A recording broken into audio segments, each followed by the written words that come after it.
An estimated 40% of Americans are descended from immigrants that passed through Ellis Island. That's a lot of Americans.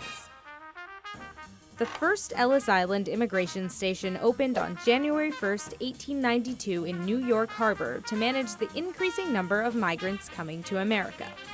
In that first year, a record number of nearly 450,000 people passed through to enter the United States. By the time Ellis Island closed in 1954, that number had reached 12 million, although most of those people arrived by 1924. Migrants fleeing poverty and persecution or just looking to start a new life traveled by private steamship from Eastern and Southern Europe. Voyages could take 1 to 2 weeks. Ships divided passengers by wealth and class. First and second class passengers slept in staterooms and cabins while everyone else stayed in a space at the bottom of the ship called steerage. Steerage passengers paid around $30 per ticket, but steamship companies would sell as many tickets as they could. First and second class passengers paid even more.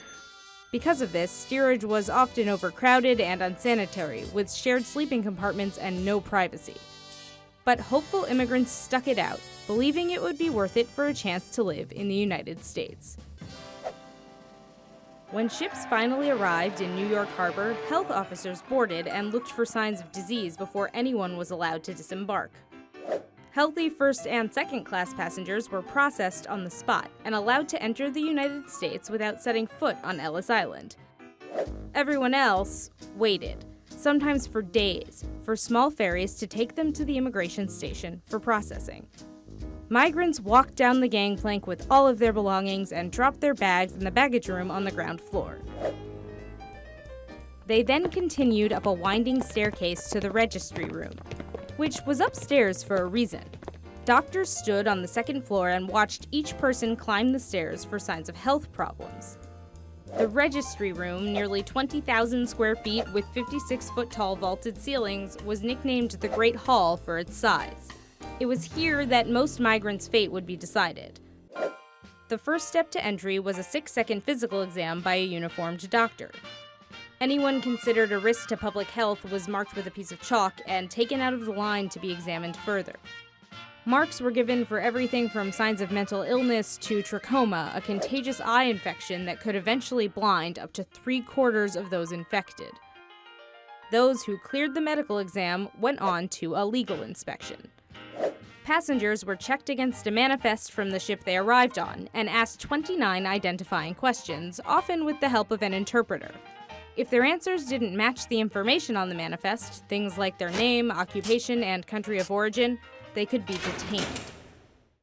The legal interviews could take as little as 2 minutes, and the vast majority of people passed through with ease and were allowed to enter the country after being issued landing cards with their name, often misspelled, and destination.